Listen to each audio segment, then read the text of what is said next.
In 1938, Czechoslovakia was not a weak country waiting to fall.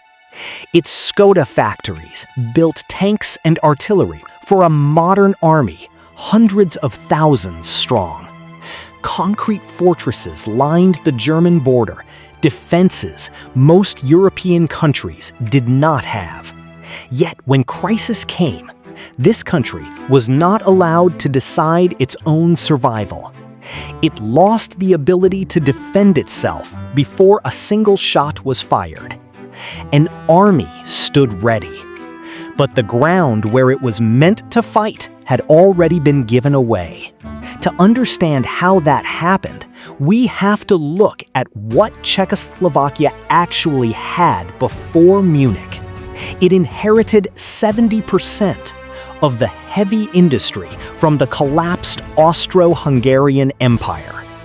Railways connected coal fields in Silesia to steel mills in Moravia and assembly plants in Bohemia. The army counted 800,000 regular troops organized into 35 divisions.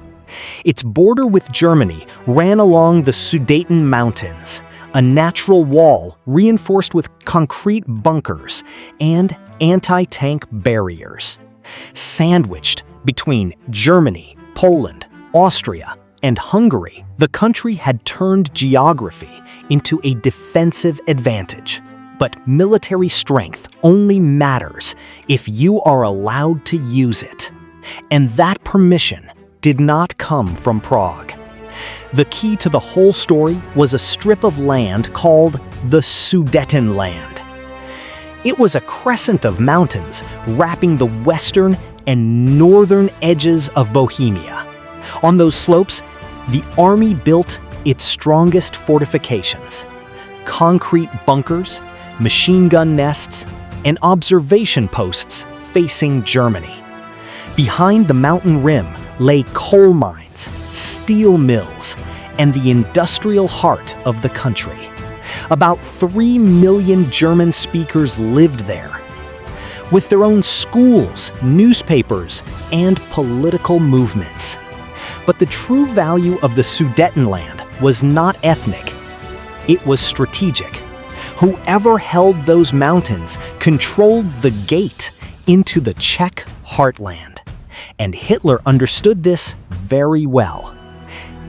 Hitler did not announce that he wanted strategic ground. He spoke about self-determination. The Sudeten Germans, he argued, were an oppressed minority in a Czech-dominated state. His ally, Konrad Henlein, leader of the Sudeten German movement, took instructions from Berlin. Make demands Prague could not accept. Every time Prague conceded, Henlein raised the demands higher. The goal was never agreement. The goal was crisis and a justification for intervention. Protests, street clashes, exaggerated reports all painted Prague as a cruel ruler. Hitler did not want to solve a minority problem. He wanted the mountain shield, and he wanted it wrapped in a humanitarian excuse. But Germany alone could not take the Sudetenland, not without a reaction from Europe. Britain in 1938 was still haunted by the First World War. 1 million dead. A generation lost in the trenches of Flanders. Prime Minister Chamberlain believed that controlled concessions could prevent a second catastrophe. France had signed a treaty with Czechoslovakia, a promise of military support. But French politics were too divided to enforce it. Governments changed. Public opinion turned against war. An alliance on paper became hesitation in practice. Both London and Paris wanted peace. And the price of that peace, territory, defenses, national security, was paid by a country that did not get a vote. The Munich Agreement of September 1938 handed the Sudetenland to Germany. 4 leaders decided. The 5th Czechoslovakia, only received the result. The country lost 41,000 square kilometers, roughly the area of Denmark. But the real loss was not measured in square kilometers.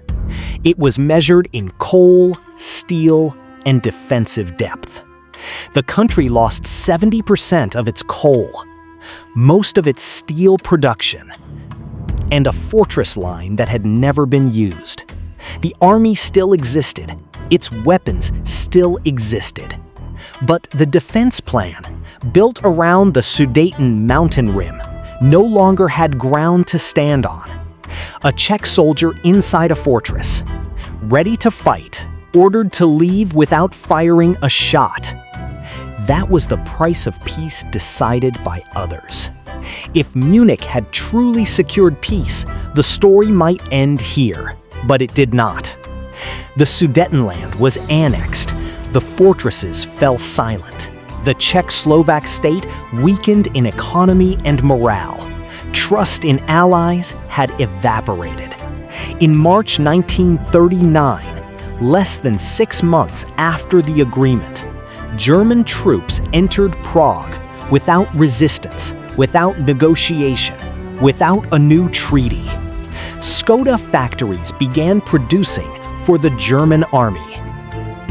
Czech-designed tanks served the power that had dismantled the state. The peace bought at Munich had lasted less than half a year. What could not be defended by diplomacy could not be recovered by the same method. So, what does the story of Czechoslovakia in 1938 actually tell us? It is not a story about a country too weak to survive. It is about a country strong enough to fight but denied the right. It had an army, fortresses, factories, and allies on paper. What it did not have was a seat in the room where its borders were redrawn by other governments.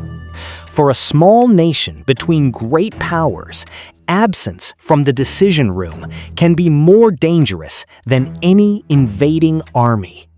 If this story changed how you see small nations and great powers, subscribe to Between Empires for the next one.